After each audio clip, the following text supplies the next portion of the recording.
আমি অফিসের সামনে আছি আগুন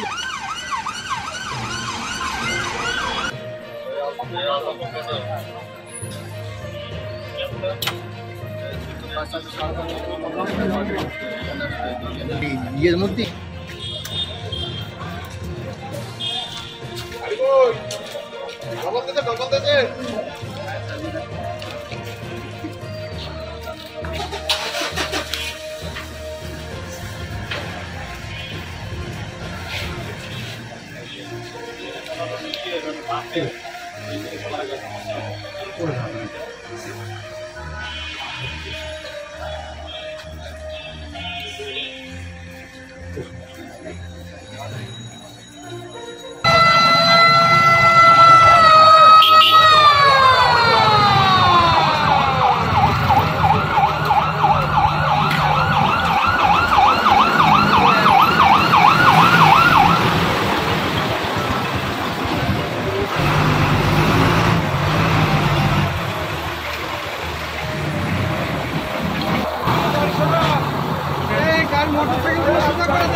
Hey!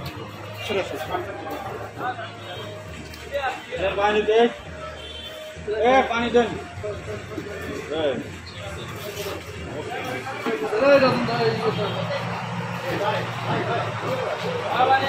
खालिद खालिद खालिद खालिद आर्टिफिशियल আসবে আর্টিফিশিয়াল আসেন আর্টিফিশিয়াল আসেন ভাই সরে আসেন আপনি সরে আসেন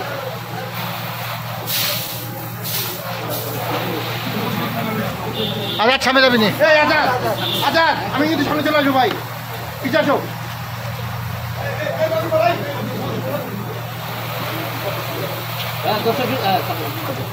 আর আমি কি সামনে চলে যাবো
আচ্ছা ভাই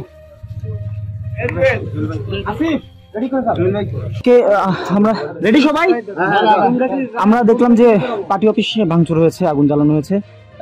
আপনি আসছেন, কি বুঝছেন এবং কারা করলো কি মনে হচ্ছে? ভাই সাথে আর একটা সম্পূর্ণ এখানে আপনাদের কার্যালয়ে আগুন দিয়েছে, আবার আমরা শুনতেছি যে মনিরামপুরে এবং তেজপুরে আওয়ামী লীগের কার্যালয়ে আগুন দেওয়ার ঘটনা ঘটে, দুটো মিলে। প্রথম কথা হচ্ছে যে আপনারা দেখছেন এই কোটা সংস্কার তথা রাষ্ট্র সংস্কারের দাবিতে ছাত্র জনতা যে শান্তিপূর্ণ কর্মসূচি পালন করছে জুলাইয়ের 1 তারিখ থেকে কার্যত, সেই শান্তিপূর্ণ কর্মসূচি তখনই অশান্ত হয়েছে যখন সরকারি দলের সশস্ত্র ক্যাডাররা এই সমস্ত কর্মসূচিতে হামলা করেছে।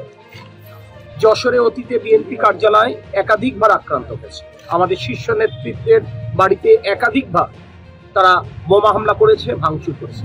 এটা কারা করেছে? এটি কারোর অজানা নয়, এটি শাসক দলের চরিত্র। আজকে দেখেন এই দলীয় কার্যালয়ে আগুন দেওয়ার কারণে আরো একটি জিনিস আবারও নতুন করে স্পষ্ট হলো। প্রায়শই তো দামি প্রধানমন্ত্রী বলেন অগ্নি সন্ত্রাসের কথা। অগ্নি সন্ত্রাস কারা করে প্রতিনিয়ত এই ধরনের ঘটনার মাধ্যমে এটি জনমনে অত্যন্ত স্পষ্ট হয়ে গেছে। তারা বাংলাদেশ শান্ত থাকুক, এটা চায় না। তারা চায় না এই যশোর শান্ত থাকুক এবং ইচ্ছাকৃত এই ধরনের ঘটনা তারা অরাজক পরিস্থিতি সৃষ্টি করতে চায়। আমি দ্ব্যর্থহীনভাবে বলছি, অতীতেও আমাদের নেতাকর্মীরা ধৈর্যের পরিচয় দিয়েছে, আমরা এত কিছুর পরও ধৈর্যের পরিচয় দিব। শান্তিপূর্ণভাবে আমাদের কর্মসূচি চলবে এবং আমরা শান্তিপূর্ণভাবেই রাজপথে এই শেখ হাসিনার পতন নিশ্চিত করে ঘরে ফিরব ইনশাআল্লাহ। ঠিক আছে হ্যাঁ, একটা কথা ভাই, যে আওয়ামী লীগের দুটি পক্ষ পৃথক পৃথক কর্মসূচি করেছে, আপনার কোনো অভিযোগ আছে কিনা কোনো পক্ষের আপনাদের ভাঙচুর করেছে? কোনো পক্ষের কোনো বিষয় নেই। যেখানে সন্ত্রাস, যেখানে চুরি, যেখানে ছিনতাই, যেখানে রাহাজানি, যেখানে লুটতরাজ, যেখানে অগ্নি সন্ত্রাস, সকল জায়গায় আওয়ামী লীগ জড়িত। এটি আওয়ামী লীগের কুকৃতি, এ ব্যাপারে কোনো প্রশ্নের অভাব নেই।